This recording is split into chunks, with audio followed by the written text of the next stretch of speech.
आप अगले जन्म में क्या बनना चाहेंगी?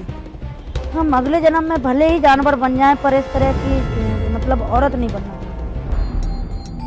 आज से लगभग 24 साल पहले 25 जुलाई 2001 को दिल्ली में एक ऐसा हादसा हुआ जिस पर एक पल के लिए तो विश्वास ही नहीं होता। उस दिन दहाड़े इंडियन पार्लियामेंट से सिर्फ 10 मिनट की दूरी पर एक सांसद को उनके घर के सामने गोली मार दी जाती है और कोई कुछ नहीं कर पाता। चंबल की जानी मानी डकैत फूलन देवी की हत्या के दिन एग्जैक्टली क्या हुआ था, ये समझने के लिए आपको सबसे पहले लोकेशंस को अच्छे से समझना पड़ेगा। देखो, ये है ओल्ड पार्लियामेंट बिल्डिंग। इस बिल्डिंग के ठीक सामने है ये संसद चौक और संसद चौक से आगे चलते हैं तो यहाँ पड़ती है ये पटेल चौक। पटेल चौक से लेफ्ट लेंगे तो यहाँ पर है ये अशोका रोड और इसी अशोका रोड पर 44 नंबर मकान ही था फूलन देवी का। अब वापस पार्लियामेंट बिल्डिंग पर आ जाओ। आज दिन है 25 जुलाई 2001 का और पार्लियामेंट में लंच ब्रेक हो चुका था। 1:20 पर ये गाड़ी जो पार्लियामेंट से बाहर निकल रही है, इसमें बैठे हुए हैं 4 लोग। पीछे वाली सीट पर बैठी हुई है फूलन देवी और उनका personal security guard Balwinder Singh. आगे वाली सीट पर मौजूद हैं रघुराज सिंह शाक्या और उनका ड्राइवर जो इस वक्त फूलन देवी को उनके घर तक लिफ्ट दे रहे हैं। गाड़ी आगे बढ़ते हुए पटेल चौक पहुंचती है, फिर वहां से अशोका रोड जाती है और 44 अशोका रोड के सामने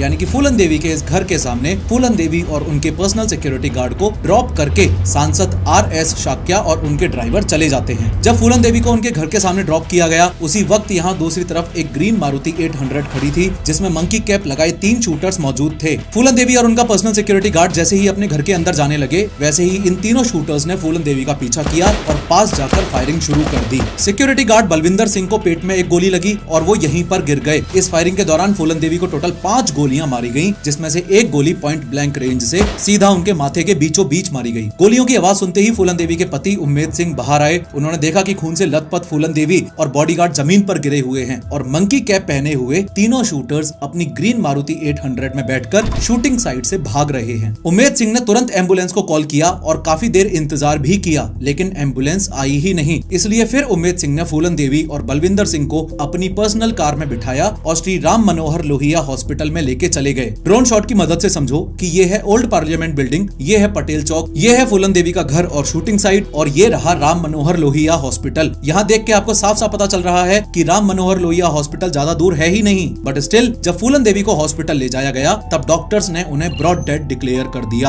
और कुछ इस तरीके से बैंडिट क्वीन या यूं कह लो कि चंबल की जानी मानी डकैत ने अपनी देह का त्याग किया। आज की इस 3D एनिमेटेड वीडियो में हम स्टेप बाय स्टेप समझेंगे कि फूलन देवी से आखिर किस बात का बदला लिया जा रहा था जो उन्हें उनके घर के सामने ही 5 गोलियां मार दी गईं। मंकी कैप लगाए हुए ये तीनों शूटर्स कौन थे, इन्हें किसने भेजा था और इस पूरे फूलन देवी हत्याकांड की एग्जैक्ट प्लानिंग कैसे की गई थी। लेकिन हर बार की तरह शुरू से शुरू करते हैं।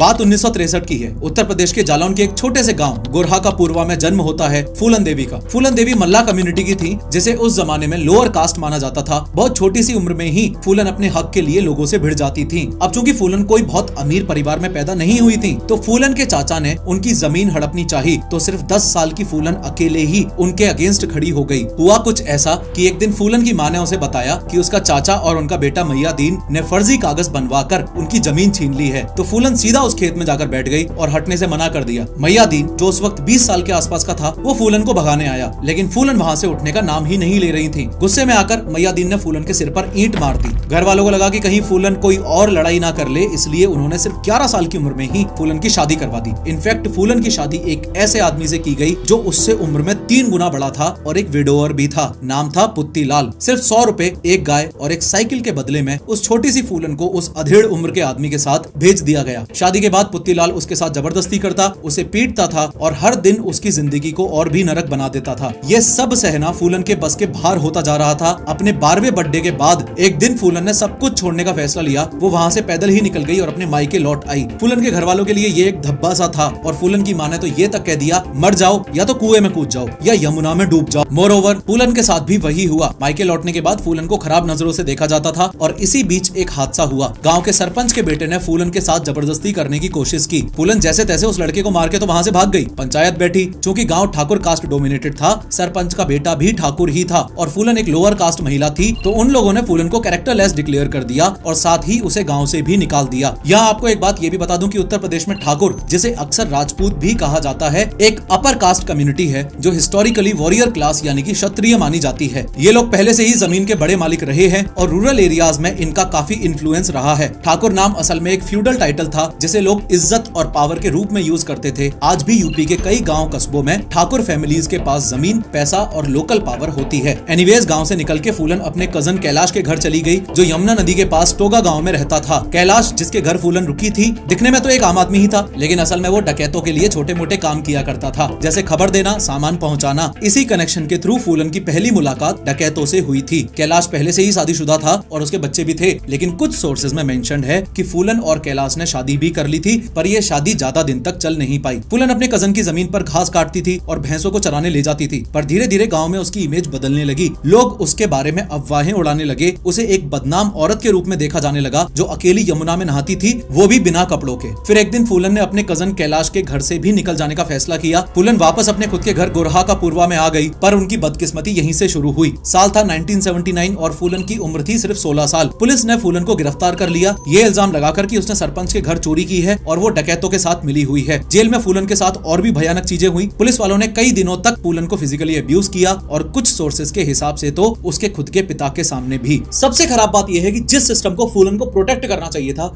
उसी सिस्टम ने फूलन के साथ गलत किया। यह बात भी फैक्ट है कि सिस्टम को बदलने का एक ही तरीका होता है, अंदर से उसका हिस्सा बन। अब फूलन की लाइफ का एक नया चैप्टर शुरू होने वाला है, और उससे पहले मैं अगर आपको एक छोटा सा फ्लैशबैक दूं, तो फूलन की शादी 11 साल की उम्र में ही हो गई थी। पति मारता था, प्लस उसने मल्टीपल टाइम्स फिजिकल अब्यूज भी किया, इसलिए वो अपने पति के घर को छोड़ के वापस मायके आ गई थी। गांव में बदनामी होना शुरू हुई।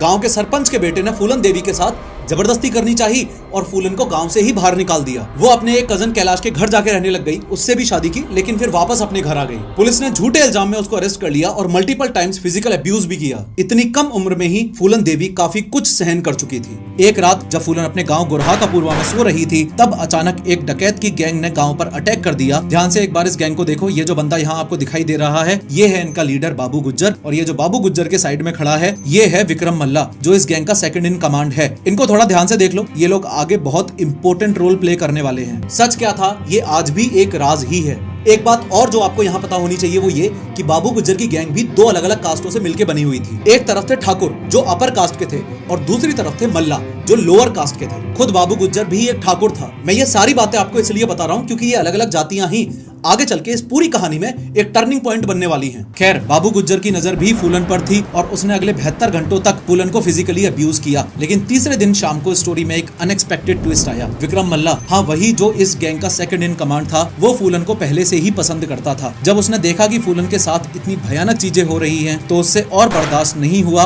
उसने बाबू गुज्जर को वहीं पर गोली मार दी। बाबू गुज्जर के मर्डर की खबर पूरे आसपास के गांव कस्बों में आग की तरह तेजी से फैल गई। साथ ही ये भी सबको पता चल गया कि विक्रम मल्ला, जो फूलन की ही जाति का था, उसने अपने अपर कास्ट लीडर को मार दिया है, और ना सिर्फ ये, वो इस पूरी गैंग का लीडर भी बन चुका है। ये बात सिर्फ एक पावर शिफ्ट नहीं थी, बल्कि एक सिंबल बन गई थी अपर कास्ट के खिलाफ खुली बगावत का। फूलन अब विक्रम मल्ला के साथ रहने लगी थी। आखिर मल्ला ने ही तो बाबू गुज्जर से उसकी जान बचाई थी। धीरे धीरे फूलन को विक्रम से प्यार भी हो गया और दोनों का रिश्ता चंबल के गांव कस्बों में मशहूर हो गया। इनफैक्ट फूलन ने तो एक रबर स्टैंप भी बनवा लिया था, जिसमें लिखा था, दस्यु सुंदरी दस्यु सम्राट विक्रम की प्रेमिका, यानी कि डाकू सुंदरी डाकू सम्राट विक्रम की प्रेमिका। विक्रम ने फूलन को सब कुछ सिखाया, बंदूक चलाना, जिंदा रहने के तरीके और जंगल के सारे रूल्स। उसने फूलन देवी के लंबे बाल कटवा दिए और उसके लिए एक ट्रांजिस्टर रेडियो और एक कैसेट रिकॉर्डर भी खरीदा, क्योंकि फूलन को गाने सुनने का बहुत शौक था। विक्रम ने ही उसे पहली बार बंदूक दी और फूलन कुछ ही दिनों में जबरदस्त शूटर भी बन गई। विक्रम ने ही फूलन से कहा था कि अगर मारना ही है तो 20 को मारना, एक को मारेगी तो लोग तुझे हत्यारन कहेंगे और फांसी पर चढ़ा देंगे, लेकिन अगर 20 को मारेगी तो नाम होगा और कहानी बनेगी। ये पूरी बात फूलन के दिमाग में प्रिंट हो गई। आपको आगे पता चलेगा कैसे। एनीवेज, अगले 1 साल तक विक्रम और फूलन ने अपनी गैंग को लेकर चंबल नदी के इन बीहड़ों में डाका डालना शुरू किया। विक्रम और फूलन की गैंग ज्यादातर अपर कास्ट के अमीर लोगों को लूटती थी और वो पैसा गरीबों में बांट दिया जाता था। धीरे धीरे लोग उन्हें रॉबिन हुड से कंपेयर करने लगे। इसके अलावा गाड़ियों को रोककर डाका डालते, अपर कास्ट गाँव और हवेलियां उजाड़ देते, कभी कभी लोगों का कत्ल या किडनैपिंग भी करते। लेकिन हर ऑपरेशन के पहले और बाद में फूलन के कहने पर पूरी गैंग किसी न किसी दुर्गा माँ के मंदिर में जाकर पूजा जरूर किया करती थी। फिर एक दिन फूलन सीधा पुत्तीलाल के गांव पहुंचती है, वही आदमी जिससे बचपन में फूलन देवी की शादी करवा दी गई थी और जो उसके साथ जबरदस्ती किया करता था। वहां जाकर फूलन ने उसे पूरे गांव के सामने खूब मारा और जाते वक्त वहां एक नोट भी छोड़ा, जिसमें लिखा था, अगर किसी ने किसी बच्ची से शादी करने की हिम्मत की तो फूलन उसे छोड़ेगी नहीं, उसे मार दिया जाएगा। ये सिर्फ धमकी नहीं थी, एक वार्निंग थी उन सब के लिए जो छोटी बच्चियों से शादी करके उनकी जिंदगी बर्बाद करते थे। यहाँ एक बात आपको और बता दूं कि इस पूरी गैंग में जो ठाकुर थे, उनको ऑब्वियसली अब विक्रम से दिक्कत हो ही रही थी। आपको पता चल चुका है क्यों। और इसी बीच पुरानी गैंग, मतलब कि बाबू गुज्जर की गैंग के दो पुराने डाकू श्री राम सिंह और लाला राम सिंह जेल से बाहर आ जाते हैं। दोनों ही ठाकुर थे, यानी कि अपर कास्ट के थे, और दोनों ही जेल जाने से पहले बाबू गुज्जर की इसी गैंग के साथ काम किया करते थे। जेल से निकलते ही इन्हें दो बातों से प्रॉब्लम हो गई। पहली बात ये कि विक्रम मल्ला ने बाबू गुज्जर को मार दिया है और अब खुद गैंग का लीडर बन चुका है, और दूसरी जो इनके लिए और भी बड़ी बात थी वो ये कि विक्रम एक लो कास्ट का आदमी था। यह बात दोनों भाइयों को हजम ही नहीं हुई। उनके लिए कास्ट बहुत ज्यादा इंपॉर्टेंट थी, इसलिए दोनों भाइयों ने मिलकर विक्रम को खत्म करने का प्लान बनाया और विक्रम की ही गैंग के कुछ लोग उसके खिलाफ हो गए, यानी कि ठाकुर श्री राम सिंह और लाला राम सिंह के साथ जाकर मिल गए। आज दिन है विक्रम की मौत का, 13 अगस्त 1980। सब कुछ रोज के जैसा ही था और डेली की तरह विक्रम और फूलन रात को अपने कैंप में सोने के लिए चले गए। तभी एक गोली चलने की आवाज आई। उसी सेकंड विक्रम उठ के बैठ गया। पहले तो उन लोगों को लगा कि पुलिस ने उनकी गैंग को घेर लिया है। पुलिस से बचने के लिए फूलन और विक्रम अपनी राइफल्स ढूंढने लग गए, लेकिन बदकिस्मती से वो वहाँ थी ही नहीं। और यही वो मोमेंट था जब विक्रम को लग गया था कि ये एक ट्रैप है। अगले ही पल श्री राम और लाला राम कैंप में घुस गए और बिना किसी वार्निंग के सीधा विक्रम पे गोली चला दी और विक्रम वही फूलन की गोद में ही मर के गिर गया। श्री राम और लाला राम की सनक अभी भी पूरी नहीं हुई और उन्होंने फूलन को उठाने का ऑर्डर दे डाला। फूलन कुछ समझ पाती उससे पहले ही श्री राम के साथ वाले डाकुओं ने फूलन के हाथ पैर बांध दिए और उसको उठा के एक बोट में डाल दिया। ये बोट सीधा जाकर रुकी इस बहमई गांव में। लोकेशन का ओवरव्यू आप ऐसे ले सकते हो कि यहाँ कहीं चंबल की किसी बीहड़ में से फूलन देवी को उठाया था और कुछ किलोमीटर दूर यहाँ बहमई गांव में ले गए थे। खूब रोने लगी तो उसने डांटा कि रोती क्यों है? ये जो मैंने बताया अभी 50% है, 100% देखना चाहती है? ये देख। बहमई गांव में फूलन को एक ऐसी झोपड़ी में कैद करके रखा गया जहां सिर्फ अंधेरा था। इस अंधेरे में उसे 3 हफ्तों तक रखा गया। हर रात इस झोपड़ी में कुछ ठाकुर लोग आते थे और 23वें दिन पर तो श्री राम और लाला राम ने सारी हदें पार कर दी। फूलन को जमीन पर घसीट के बाहर निकाला। आगे बढ़ने से पहले एक बार ध्यान से देख लो, बहमई गांव में फूलन को इस वाली झोपड़ी में रखा हुआ है और गांव के बीचों बीच है ये कुआं। श्री राम ने फूलन को इस कुएं से पानी लाने को बोला। पहले तो फूलन ने मना कर दिया, लेकिन उस स्थिति में उसके पास और कोई ऑप्शन भी तो नहीं था। फूलन ने मटका हाथ में लिया और आगे बढ़ी। तभी श्री राम ने फूलन का वो ब्लैंकेट खींच लिया जिससे फूलन ने अपनी बॉडी को ढक रखा था। फूलन के शरीर पर उस समय सिर्फ वो ब्लैंकेट ही था। बहमई के आदमी फूलन को देखने के लिए इकट्ठे हो गए। उन्होंने हूटिंग करना शुरू किया, घटिया कमेंट्स पास किए, उसे देख के हंसे और उस पर थूकना भी शुरू कर दिया। आई होप आप समझ पा रहे हो कि फूलन उस समय किस सिचुएशन से गुजर रही होगी। उसी शाम झोपड़ी से कुछ ही दूरी पर फूलन की गैंग का एक बंदा, ये संतोष पंडित, श्री राम और लाला राम के बीहड़ जाने का इंतजार कर रहा है। उन लोगों के निकलते ही संतोष पंडित चुपचाप इस झोपड़ी में घुसा और एक बैलगाड़ी के पीछे फूलन को बिठा के वहाँ से ले गया। संतोष पंडित फूलन को विक्रम मल्ला के एक पुराने साथी मान सिंह के पास ले गया। कुछ सोर्सेस कहते हैं कि फूलन को वहाँ से भगाने वाला असल में मान सिंह ही था, लेकिन इस बात की कंफर्म डिटेल नहीं मिली है। शुरू में फूलन ने एक मुस्लिम डकैत बाबा मुस्तकीन की गैंग ज्वाइन की, लेकिन फूलन को सिर्फ डकैत नहीं बनना था, बल्कि उसे तो बदला लेना था और बदले के लिए उसके पास अपनी खुद की गैंग होनी जरूरी थी। आखिरकार मान सिंह के सपोर्ट से फूलन ने फिर से अपनी एक नई गैंग तैयार कर ली। 7 महीने तक अपनी सारी ताकत इकट्ठी करके फूलन के सामने वो दिन आ ही गया जब वो अपने साथ हुए उन 3 हफ्तों के जुर्म का बदला ले सकती थी। बात है साल 1981 की और दिन है वैलेंटाइंस डे का। एक बार इस गाँव को फिर से देख लो, ये है बहमई गाँव और यही है वो कुआं। दिन के करीब 12 बजे फूलन की गैंग पूरे गांव को चारों तरफ से घेर लेती है। चारों तरफ अफरा तफरी मच गई और सारे लोग अपने घरों में जाकर छुप गए। आज ये लोग यहाँ इसलिए आए हैं क्योंकि इन्हें इन्फॉर्मेशन मिली थी कि श्री राम और लाला राम अपनी गैंग के साथ बहमई गांव में शादी अटेंड करने आए हैं। ध्यान से देखो तो फूलन उसी कुएं के प्लेटफॉर्म पर खड़ी है, पुलिस की ड्रेस पहने और सर पर ये लाल कफन बांध के आई है। सबसे पहले उसने मेगाफोन पर चिल्ला के एब्यूजिव लैंग्वेज में गाँव वालों को श्री राम और लाला राम को उसके हवाले करने के लिए बोला। फूलन ने ऑर्डर दिया कि गाँव में जितने भी आदमी हैं सबको बाहर लेकर आओ, लेकिन महिलाओं और बच्चों को कोई कुछ नहीं करेगा। फूलन की गैंग यहाँ 3 पार्ट्स में डिवाइड हो गई। पहली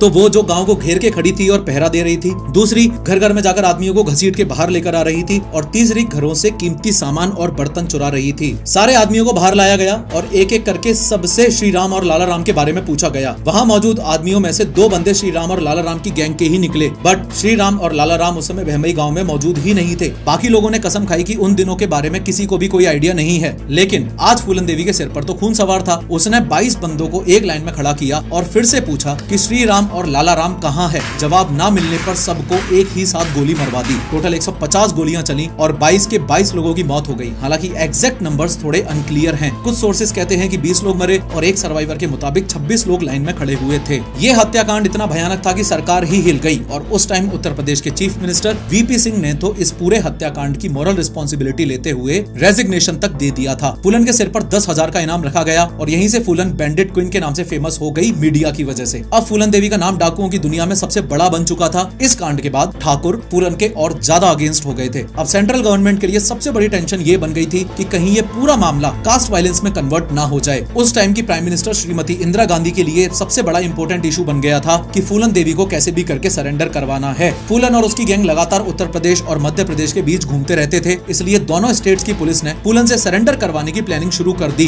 दोनों राज्यों की सरकारें चाहती थी कि बिना किसी खून खराबे के फूलन को शांति से सरेंडर के लिए तैयार किया जाए। उस समय मध्य प्रदेश के चीफ मिनिस्टर अर्जुन सिंह ने फूलन देवी के सरेंडर का जिम्मा भिंड डिस्ट्रिक्ट में posted IPS officer Rajendra Chaturvedi को दिया। राजेंद्र चतुर्वेदी ने अपने पर्सनल कॉन्टेक्ट्स का इस्तेमाल करके सबसे पहले फूलन की मां और उसकी बहन को कांटेक्ट किया। फिर साल 1982 5 दिसंबर की रात को राजेंद्र चतुर्वेदी की मुलाकात एक डाकू से हुई जो कि फूलन देवी की गैंग का ही मेंबर था। वो डाकू राजेंद्र चतुर्वेदी को फूलन देवी से मिलवाने के लिए रेडी हो गया। चंबल नदी के किनारे राजेंद्र चतुर्वेदी की मुलाकात मान सिंह से हुई जो कि फूलन देवी का राइट हैंड था। बहुत समझाने के बाद मान सिंह सरेंडर वाली बात करने के लिए राजेंद्र चतुर्वेदी को फूलन देवी के पास ले गया। कैंप में पहुंचने के बाद फूलन देवी ने राजेंद्र चतुर्वेदी के पैर छुए, उनके पैरों पर 501 रुपए भी रखे, एक तरह से रिस्पेक्ट पे करने के लिए। लेकिन जैसे ही राजेंद्र चतुर्वेदी ने सरेंडर की बात छेड़ी, फूलन गुस्से में आ गई। वो कहती हैं, आपके कहने से मैं सरेंडर कर दूंगी क्या? मैं फूलन देवी हूँ, चाहूँ तो इसी वक्त आपको गोली मार सकती हूँ। मान सिंह बीच बचाव करता है और सिचुएशन को शांत करता है। बाद में फूलन थोड़ा नॉर्मल होती है और खुद राजेंद्र चतुर्वेदी के लिए खाना तक बनाती है। फिर फूलन एक इंपॉर्टेंट सवाल पूछती है कि क्या गारंटी है कि सरेंडर करते ही पुलिस मुझे गोली नहीं मार देगी? राजेंद्र चतुर्वेदी उसे भरोसा दिलाते हैं कि ये पूरा प्रोसेस मध्य प्रदेश के चीफ मिनिस्टर अर्जुन सिंह के अप्रूवल के साथ हो रहा है और इस बात को प्रूव करने के लिए वो ये तक कहते हैं कि अगर चाहो तो तुम्हारे किसी गैंग मेंबर को CM से मिलवा दिया जाएगा। फाइनली फूलन मान जाती है, लेकिन तभी उत्तर प्रदेश पुलिस और मध्य प्रदेश पुलिस के बीच फूलन की गिरफ्तारी को लेकर दिक्कतें शुरू हो जाती हैं। भैमई हत्याकांड की वजह से फूलन को लग रहा था कि अगर वो उत्तर प्रदेश गई तो उनकी हत्या हो जाएगी, तो इसके लिए फूलन कुछ डिमांड्स रखती है। डिमांड नंबर 1, वो मध्य प्रदेश में सरेंडर करेंगी। डिमांड नंबर 2,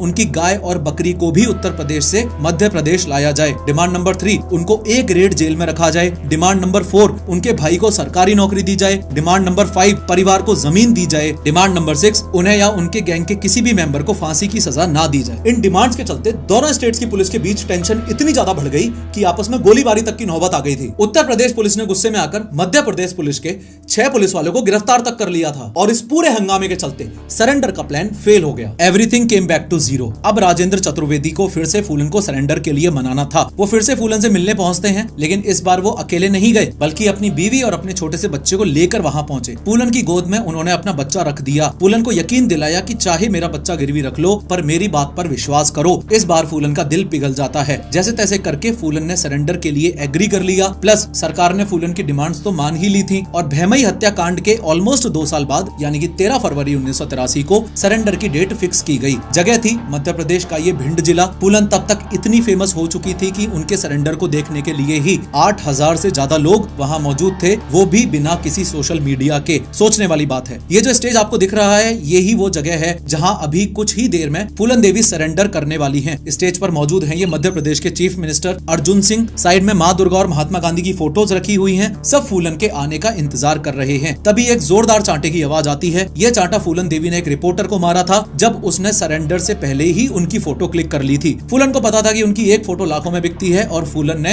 अपने हिस्से के पैसे भी उस रिपोर्टर से मांगे। खैर, स्टेज पर पहुंचकर फूलन अपनी कार्ट्रिज बेल्ट उतारती हैं और CM अर्जुन सिंह के पैरों में रख देती हैं। एक हार CM के गले में डालती हैं और दूसरा मां दुर्गा की तस्वीर पर चढ़ाती हैं। फूलन पर टोटल 22 हत्या, 23 डकैती और 18 अपहरण के केसेस चले। फूलन को 11 साल की जेल हुई और उन्हें मध्य प्रदेश के ग्वालियर जेल में रखा गया। फिर साल 1994 में अपने पॉलिटिकल फायदे के लिए मुलायम सिंह यादव की सरकार ने फूलन देवी की रिहाई करवा दी। ये जो फोटो आपको दिखाई दे रही है ये है उम्मेद सिंह। इनसे साल 1995 में फूलन देवी ने शादी कर ली और बुद्धिज्म धर्म भी अपना लिया। फिर साल 1996 में मिर्जापुर सीट से फूलन देवी सांसद बनी और 1999 में एक बार फिर से रीइलेक्ट हुई। फिर आगे की कहानी तो आपको पता ही है। 25 जुलाई 2001 को फूलन देवी का पार्लियामेंट से अपने घर जाना, ग्रीन कलर की मारुति 800 में शूटर्स का फूलन देवी के घर के ही बाहर वेट करना और जैसे ही फूलन देवी अपने घर के गेट पर पहुंची तीनों ने उन पर पर गोलियां चला दी। शूटर्स ने तुरंत फायरिंग के बाद अपनी मारुति 800 में बैठकर ये अशोका रोड क्रॉस किया और इस पंडित पंत मार्ग पर आ गए। वहां उन्होंने गाड़ी छोड़ दी। उस गाड़ी में उन्होंने अपनी मंकी कैप्स और 2 बंदूकें भी छोड़ दी। फिर उन्होंने गन पॉइंट पर एक ऑटो रोका,